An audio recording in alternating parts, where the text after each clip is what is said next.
एक छोटे से गांव जो कि सूरमपुर कहलाता था में एक बहुत ही प्यारा बाग था। लेकिन कोई भी गांव वाला उस बाग में जाने से डरता था। उनका मानना था कि बाग के दूसरी तरफ स्थित गुफा से अजीब आवाजें आती हैं।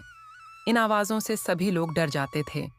एक दिन गांव के दो युवक राजू और मुकेश खेत पर बातें कर रहे थे। अगर तुम्हें कुछ हो गया तो फिर उस बाग की ओर मत जाना। फिर वे दोनों बातें करते हुए खेत से चले जाते हैं। अगले दिन सूरमपुर का एक लड़का राघव अपने दोस्तों के साथ खड़ा था। यार, ये गुफा से आवाजें कौन देता है? मुझे लगता है इसके पीछे कोई बड़ा रहस्य है। राघव भैया, जो भी हो, लेकिन इस गुफा में मत जाना। लेकिन मैं तो इसका राज जानकर रहूंगा। गांव वाले डरते रहते हैं, लेकिन कब तक? शाम हो गई और राघव और उसका दोस्त अपने अपने घर चले गए। अगले दिन सुबह सुबह गांव में सन्नाटा था और राघव के घर के बाहर उसकी लाश पाई गई।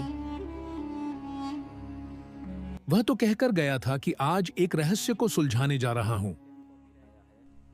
मेरे राघव की बहादुरी उसे ले डूबी। क्या ये उसी गुफा का काम है? उसी गांव में रमेश नाम का एक व्यापारी रहता था, जिसकी दो बेटियां थीं, पूजा और माया। दोनों को रंग बिरंगे फूलों का बहुत शौक था। बहुत दिन हो गए हैं, आज चलते हैं बाग में। लेकिन पापा हमें उस बाग में जाने से मना करते हैं। लेकिन पूजा, वह बाग बहुत सुंदर है, वहाँ अच्छे फूल होते हैं। पापा कहते हैं कि उस बाग के पास एक गुफा है जो बहुत खतरनाक है। यह सब बकवास है पूजा, वहाँ कोई जिन नहीं है, बस आवाजें ही सुनाई देती हैं। अगर सच में कोई जिन होता तो वह सबके सामने आता। कल हम बाग में जाएंगे और हो सकता है हम जिन का राज भी सुलझा लें। लेकिन पापा तो कह रहे थे कि हम वहाँ न जाएं। अगले दिन रमेश घर से बाहर जाते हैं। तुम दोनों अपना ध्यान रखना और बाग में मत जाना, वह खतरनाक है। उसके बाद वह घर से निकल जाता है। बेटियां चुपके से बाग की ओर चल देती हैं। तभी एक गांव वाला उन्हें देखता है। क्या तुम लोग बाग की तरफ जा रही हो? क्या तुम नहीं जानती कि बाग के पास एक खतरनाक गुफा है? काका, हम बस फूल तोड़ने जा रहे हैं, चिंता मत करो। लेकिन तुम शाम तक लौट आना। दोनों बहनें बाग की ओर बढ़ती हैं। मुझे नहीं लगता कि कुछ डरावना है, वह गुफा तो गांव के सरपंच की है। दोनों गुफा की ओर बढ़ने लगती हैं। जब वे गुफा के पास पहुंचने वाली होती हैं, एक महिला आती है। महिला के हाथ में एक टोकरी थी जिसमें रंग बिरंगे फल थे। कहाँ जा रही हो तुम दोनों? क्या तुम नहीं जानती कि गुफा में जिन रहता है? वह तुम्हें मार डालेगा। तभी एक आवाज आती है। क्या कोई है वहां? क्या तुम मुझे सुन सकते हो? दोनों डर जाती हैं। फिर महिला भी चली जाती है। पूजा डरते हुए कहती है, मुझे नहीं लगता हम आगे बढ़ सकते हैं। लेकिन माया जिद पर अड़ जाती है और कहती है, मैं तो गुफा में जाऊंगी, देखूंगी क्या सच में कोई जिन है। माया अकेले ही गुफा में प्रवेश करती है। जैसे ही वह अंदर जाती है, एक गहरी आवाज सुनाई देती है। क्या कोई है वहां? क्या तुम मुझे सुन सकते हो? माया हिम्मत दिखाती है और पूछती है, क्या तुम वही जिन हो? हाँ, मैं वही जिन हूं। क्या तुम मुझे आजाद कर सकती हो? मैं तुम्हारी मदद करूंगी। गुफा का दरवाजा खुलता है और माया अंदर जाती है।